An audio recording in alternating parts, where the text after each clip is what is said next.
light in their eyes, spirit to spirit, welcome and greet your partner, soul to soul.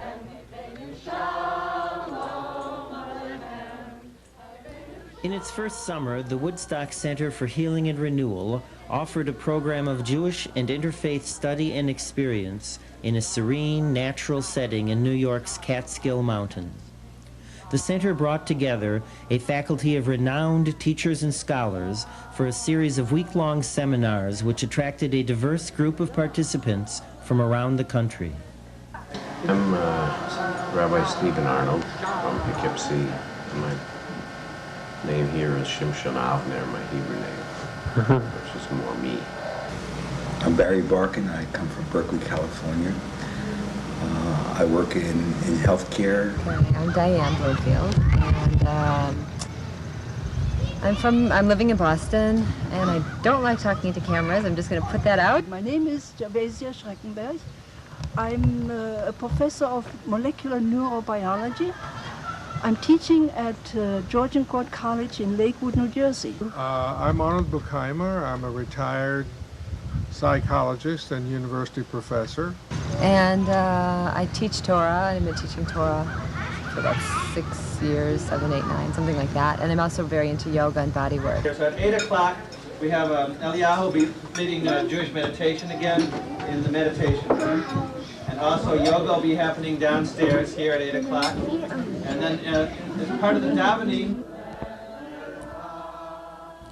Each week-long seminar offered a schedule of prayer, study, exercise, and meditation.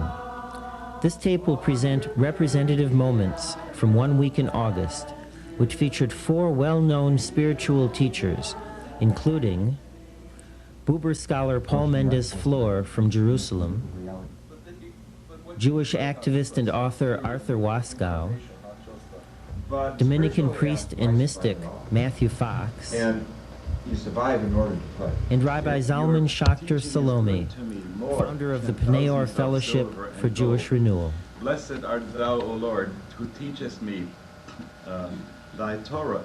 What brought you here to Elat Chayyim? Oh, I got a flyer in the mail, and the flyer was saying about Buber, and I met Buber in his book in the 1960s, and I read his book, but I did not understand it. Everybody talked about the book, and I read it, and I did not understand it. So when I saw this program on Buber, I thought, this is for me. One theme that we will be discussing. Paul Mendes-Flohr, professor at Hebrew University in Jerusalem, led an inquiry into the life and thought of Martin Buber. What is involved? And those are the things what Buber calls meeting and mismeeting. Here he has some intimation, I should say, of what is involved. Meeting, of course, is for Buber when one human being meets with another and says, verbally or otherwise, I vow.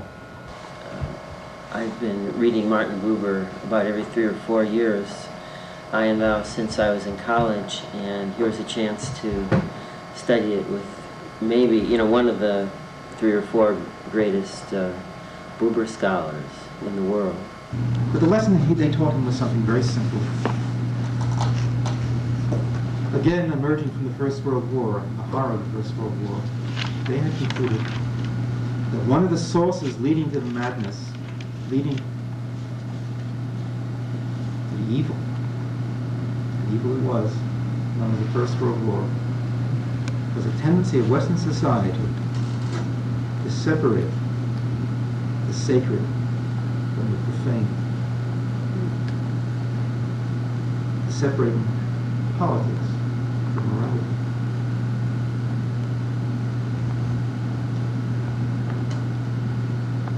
The sacred must no longer be confined to certain hours of the week, certain occasions.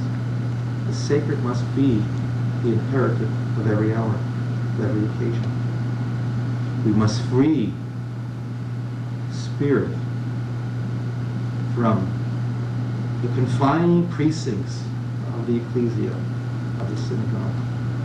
Buddha would translate that later into the language of the Hasidim. You must bring the spirit into the marketplace. I work in a nursing home, and it feels very much like a marketplace, a United Nations of people, lots of needs, lots of conflicts. It's very busy. And I'm really hoping that I'm praying that I can take some more of what I need to do in order to be in I-thou relationships in the marketplace. And I think I'll find out, but I think perhaps I have. Is fully an aspect of God. That is. Arthur Waskow of the Shalom Center and Dominican priest Matthew Fox discuss the mystical strands in Judaism and Christianity. The world is God, wrapped in robes of God, so as to appear to be material. And who are we? We are God, wrapped in robes of God. And our task is to unwrap the robes and discover that we and the world are God. Learn more about who I am. I learn more about where I'm going. I learn more about my own personal practice as a Jew. I found the interfaith stuff really, really, really good and really important and really significant. And that we're doing it not as people looking for something because we don't know where our center is, but from the place of knowing where our center is as Jews. Mysticism is about play. And the way I put it is morality asks the question, how do we survive? Matthew Fox, Dominican priest and author, talks about the mystical nature of joy and its relation to the Sabbath. But spiritually asked, why survive at all? And you survive in order to play, to delight in the world. And delight does not need a legitimization itself. Now, I love the title of my Aquinas book is Sheer Joy, and the title is that because Aquinas says sheer joy is God's, and this demands companionship. So how I do that, all of creation is because of the joy of God.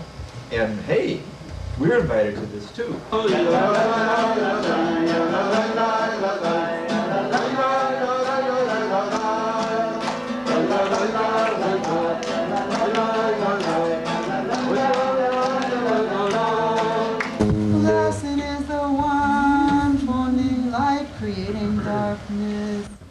Paneor Chair Phyllis Berman leads Sabbath prayers.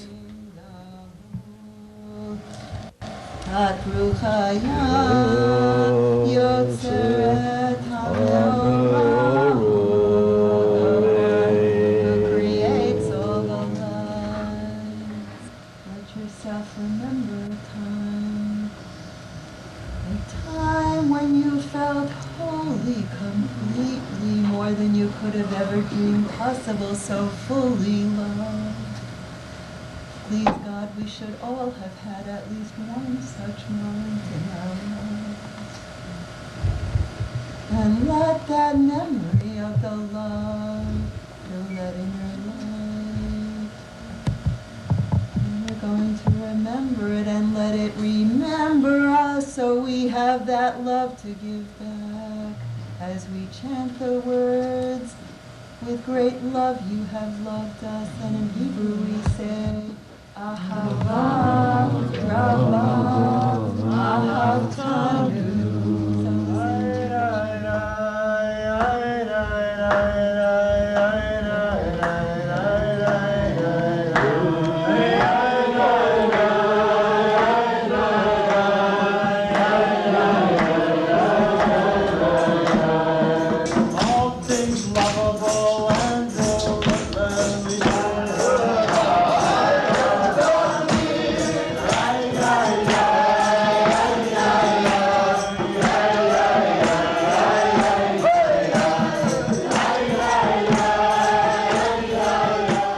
Rabbi Zalman Schachter teaches from commentaries on the week's Torah portion that each month a different name or aspect of God rises to ascendancy, giving time a changing divine texture. And time for every purpose under heaven. And a time for every purpose under heaven. Just underscore the word time, okay? That word we're going to put into that special dictionary underneath the text that we're going to read, because we open up the reading of this week, and it begins like this. Va'et Hanan el Ya, ba'et hahi lemo.